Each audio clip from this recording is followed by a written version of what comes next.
Hello friends, welcome to my study time. आज के इस वीडियो में हम इग्नो बीएड एंट्रेंस एग्जाम के कुछ प्रीवियस ईयर क्वेश्चन को डिस्कस करेंगे। प्रीवियस ईयर क्वेश्चन यानी 2019 के पेपर को आज हम सॉल्व करेंगे।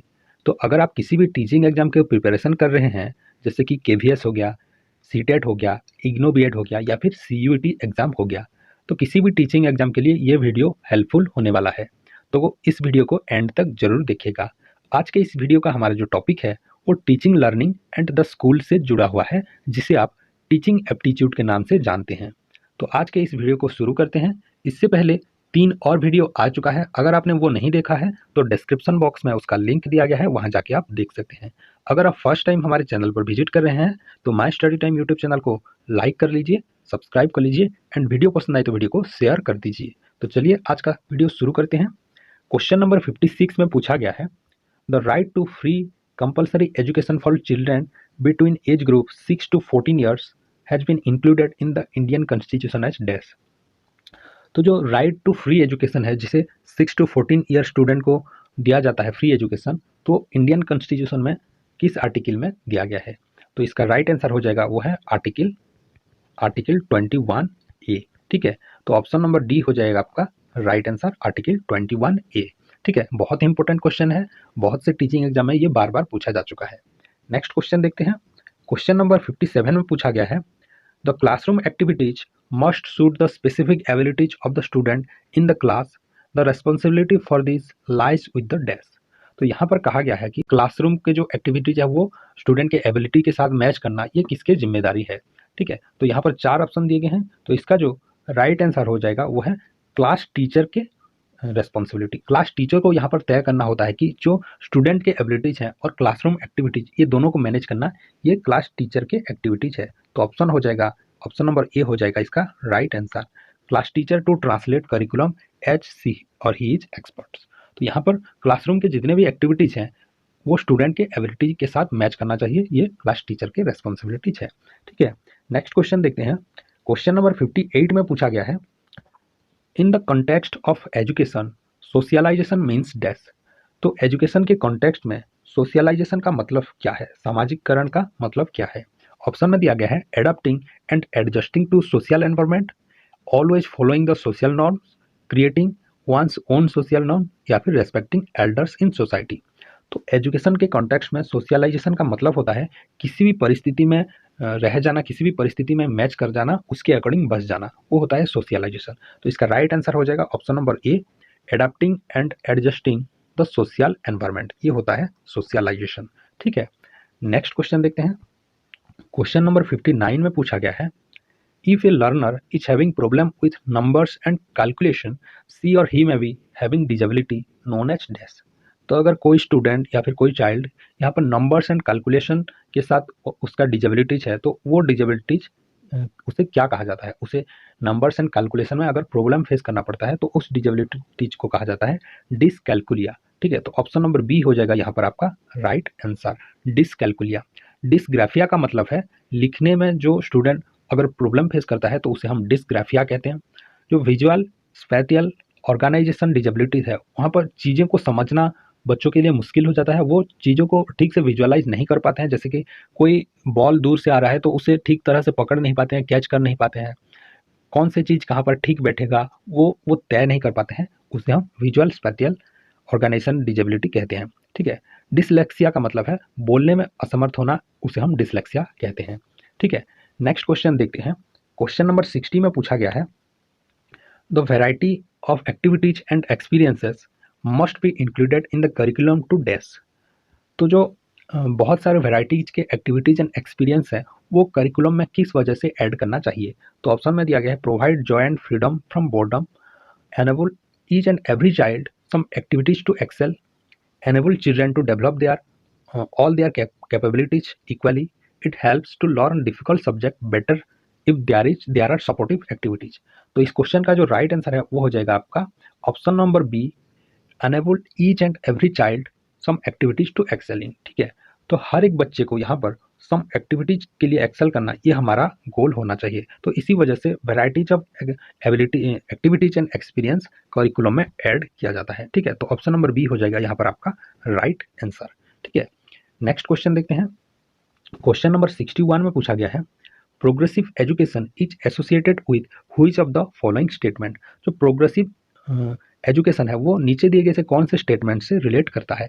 ठीक है, तो यहाँ पर ऑप्शन में देख लीजिए कौन से ऑप्शन आपको सही लगता है। तो यहाँ पर इस क्वेश्चन का राइट आंसर हो जाएगा option number B, knowledge is generated through direct experience and collaboration. तो ये होता है प्रोग्रेसिव एजुकेशन के साथ जो रिलेट करता है। नॉलेज इज जनरेटेड, जो ज्ञान होता है डायरेक्ट एक्सपीरियंस एंड कोलाबोरेशन के साथ डेवलप करता है, जनरेट होता है। तो ऑप्शन नंबर बी हो जाएगा आपका राइट आंसर।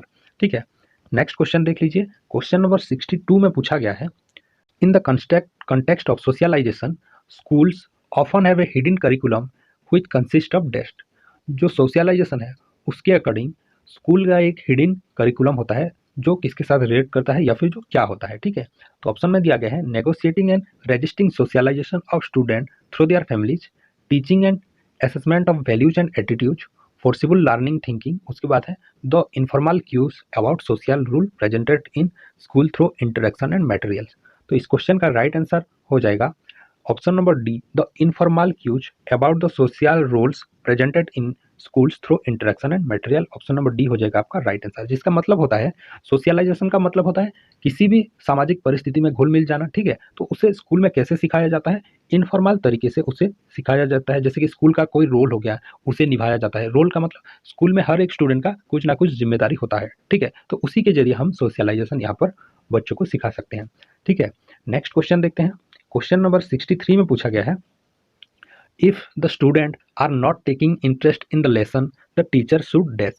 तो अगर कोई बच्चा यहाँ पर जो पढ़ने के लिए इंटरेस्टेड नहीं है तो टीचर वहाँ पर क्या कर सकता है, change the method of teaching, use audio video aid to make lesson interesting, leave the class, या फिर बिगिन ए न्यू वर्क और टास्क। ठीक है, तो यहाँ पर अगर कोई बच्चा इंटरेस्टेड नहीं है क्लास के लिए, वहाँ पर टीचर का जिम्मेदारी क्या होना चाहिए, change the method of teaching, वो अपने मेथड को चेंज करना चाहिए। तो यहाँ पर ऑप्शन नंबर ए हो जाएगा आपका राइट आंसर, क्योंकि अगर हम हमेशा ट्राई करना चाहिए कि जो हमारा टीचिंग है वो स्टूडेंट सेंटर या फिर लर्नर सेंटर होना चाहिए, इसीलिए टीचर को अपना जो मेथड है कुछ और मेथड के जरिए ट्राई करना चाहिए। तो ऑप्शन नंबर ए हो जाएगा आपका राइट आंसर। नेक्स्ट क्वेश्चन देखते हैं। क्वेश्चन नंबर 64 में पूछा गया है, dash is the apex institution involve in the plan and coordinate development of teacher education system in the country. हमारे देश में टीचर एजुकेशन का जो एपेक्स इंस्टीट्यूशन है वो कौन सा है, क्या वो यूजीसी है या फिर एनसीटी है या फिर एनसीईआरटी है। तो टीचर एजुकेशन का जो एपेक्स बॉडी है वो एनसीटी है। ठीक है, एनसीटी होता है हमारे टीचर एजुकेशन का एपेक्स बॉडी। तो ऑप्शन नंबर बी हो जाएगा आपका राइट आंसर। नेक्स्ट क्वेश्चन देखते हैं। क्वेश्चन नंबर 65 में पूछा गया है, brainstorming model of teaching is used to improve which of the following. जो ब्रेनस्टॉर्मिंग मॉडल है वो किस चीज को इम्प्रूव करने के लिए यूज किया जाता है। तो ऑप्शन में दिया गया है application, understanding, creativity, problem solving. तो क्वेश्चन नंबर 65 का राइट आंसर हो जाएगा वो है क्रिएटिविटी। ऑप्शन नंबर सी हो जाएगा आपका राइट आंसर। जो ब्रेनस्टॉर्मिंग यूज किया जाता है वो क्रिएटिविटी को इम्प्रूव करने के लिए यहाँ पर यूज किया जाता है। तो ऑप्शन नंबर सी हो जाएगा आपका राइट आंसर। नेक्स्ट क्वेश्चन देखते हैं।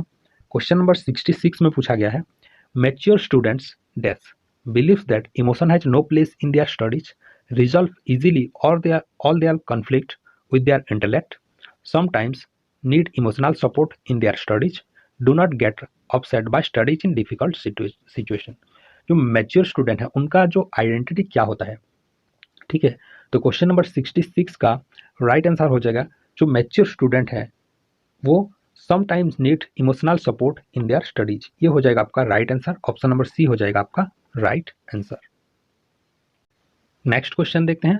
क्वेश्चन नंबर 67 में पूछा गया है, what students learn in classroom is a reflection of their desk.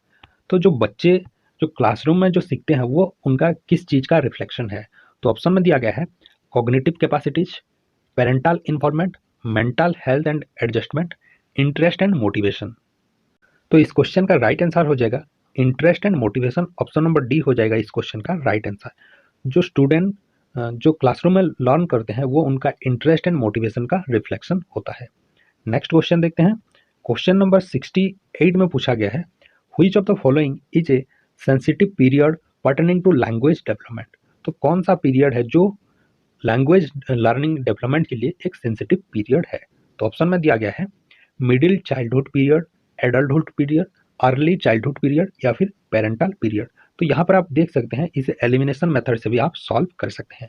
जो 68 क्वेश्चन है इसका राइट आंसर है अर्ली चाइल्डहुड पीरियड। ठीक है, ऑप्शन नंबर सी हो जाएगा इसका राइट आंसर, क्योंकि आपको पता है जो मिडिल चाइल्डहुड होता है या फिर एडल्टहुड पीरियड होता है वहाँ पर तो बच्चा लैंग्वेज सीख चुका होता है, तो इसीलिए अर्ली चाइल्डहुड पीरियड जो है वो सबसे ज़्यादा इंपॉर्टेंट है, सेंसिटिव पीरियड है। ठीक है, तो ऑप्शन नंबर सी हो जाएगा आपका राइट आंसर। नेक्स्ट क्वेश्चन देखते हैं। क्वेश्चन नंबर 69 में पूछा गया है, which of the following is not the part of the triangle of evaluation. तो नीचे दिए गए ऑप्शन में से कौन सा पार्ट नहीं है इवैल्यूएशन के ट्रायंगल का। ठीक है, तो ऑप्शन में है educational objectives, evaluation, teaching experiences, learning experiences. जो इवैल्यूएशन प्रोसेस का हिस्सा नहीं है वो है आपका राइट आंसर है option number C, teaching experiences. ठीक है, ये आपका इवैल्यूएशन का हिस्सा नहीं है, ऑप्शन नंबर सी हो जाएगा आपका राइट आंसर।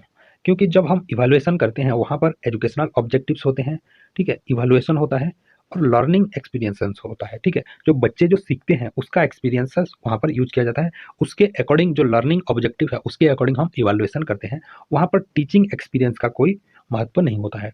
ठीक है, नेक्स्ट क्वेश्चन देखते हैं।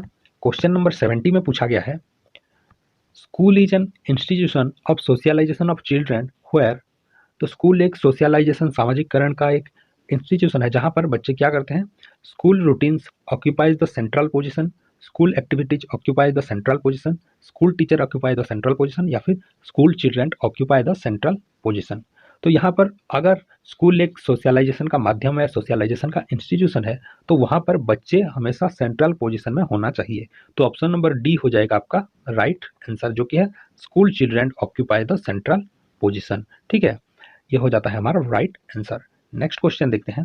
क्वेश्चन नंबर 71 में पूछा गया है, the task in which the children get experience while enjoying themselves is known as dash.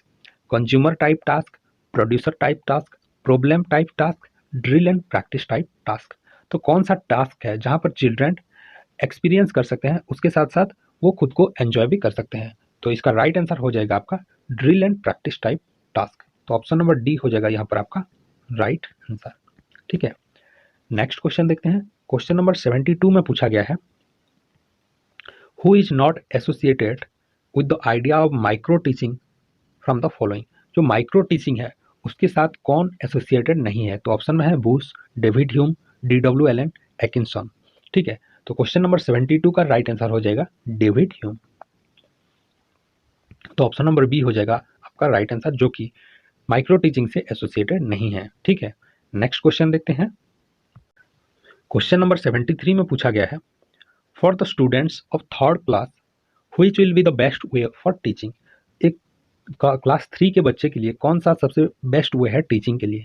तो ऑप्शन में दिया गया है lecture method, creative activities, group discussion, laboratory method. ठीक है, तो इसका राइट आंसर बहुत ही ईजी है, जो क्लास 3 के बच्चे हैं उनके लिए क्रिएटिव मेथड सबसे बेस्ट तरीका है टीचिंग के लिए। तो ऑप्शन नंबर बी हो जाएगा आपका right answer, creative activities. Next question देखते हैं, fast step of micro teaching cycle is dash. तो माइक्रो टीचिंग का जो फास्ट साइकिल है वो क्या है, वो फीडबैक है, टीचिंग है, प्लानिंग है या फिर इंट्रोडक्शन है। तो जब हम माइक्रो टीचिंग तैयार करते हैं तो उसका फर्स्ट स्टेप होता है प्लानिंग। ठीक है, प्लानिंग होता है उसका फर्स्ट स्टेप। तो ऑप्शन नंबर यहाँ पर सी हो जाएगा आपका राइट आंसर, जो कि है प्लानिंग। ठीक है, नेक्स्ट क्वेश्चन देखते हैं। क्वेश्चन नंबर 75 में पूछा गया है, operation black board was the outcome of dash.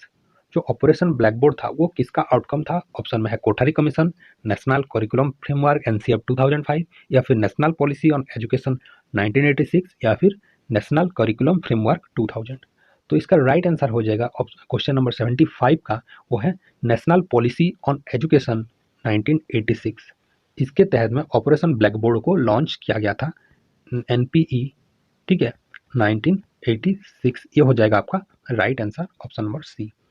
Next question देखते हैं। क्वेश्चन नंबर 76 में पूछा गया है, टीम टीचिंग डैश। तो टीचिंग क्या है, involves teams of teacher to optimise resource, interest and expertise. Team teaching is a way out to manage with the shortage of teachers. Team teaching encourage healthy competition among teams of teachers in schools, involve small teams of students as per their abilities। ठीक है, तो question number 76 का right answer हो जाता है option number D, involve small teams of student as per their ability. Team teaching का मतलब क्या होता है? स्टूडेंट को स्मॉल ग्रुप में डिवाइड कर दिया जाता है और उनके कैपेबिलिटीज के अकॉर्डिंग वो काम करता है, ठीक है, उनके एबिलिटीज के अकॉर्डिंग, ठीक है। तो ऑप्शन नंबर डी हो जाएगा आपका राइट आंसर। नेक्स्ट क्वेश्चन देखते हैं। क्वेश्चन नंबर 77 में यहाँ पर पूछा गया है, project teaching method is associated with dash. जो प्रोजेक्ट मेथड है वो किसके साथ जुड़ा हुआ है? तो ऑप्शन में दिया गया है Froebel, John Dewey, Armstrong, McDougall, ठीक है। तो इसका राइट आंसर हो जाएगा option number B, John Dewey, ठीक है। जॉन डिवी के साथ प्रोजेक्ट मेथड जुड़ा हुआ है, ठीक है। तो ये हो जाएगा आपका राइट आंसर। नेक्स्ट क्वेश्चन देखते हैं। क्वेश्चन नंबर 78 में पूछा गया है, learning is the modification of behaviour through experience and training, this statement was given by dash. तो जो शिक्षा है वो व्यवहार का मॉडिफिकेशन है, ठीक है। एक्सपीरियंस एंड ट्रेनिंग, हमारी अभिज्ञता और जो ट्रेनिंग के आधार पर हमारे जो व्यवहार का मॉडिफिकेशन किया जाता है उसे हम शिक्षा कहते हैं। ये किसका कथन है? तो ऑप्शन में दिया गया है Gates and other, Morgan and Gilligan, Skinner या फिर क्रोनबैच, ठीक है। तो इसका राइट आंसर हो जाएगा ऑप्शन नंबर ए, ये कथन गेट्स का कहना है, ठीक है, गेट्स, ठीक है। तो ये हो जाएगा आपका राइट आंसर। नेक्स्ट क्वेश्चन देखते हैं।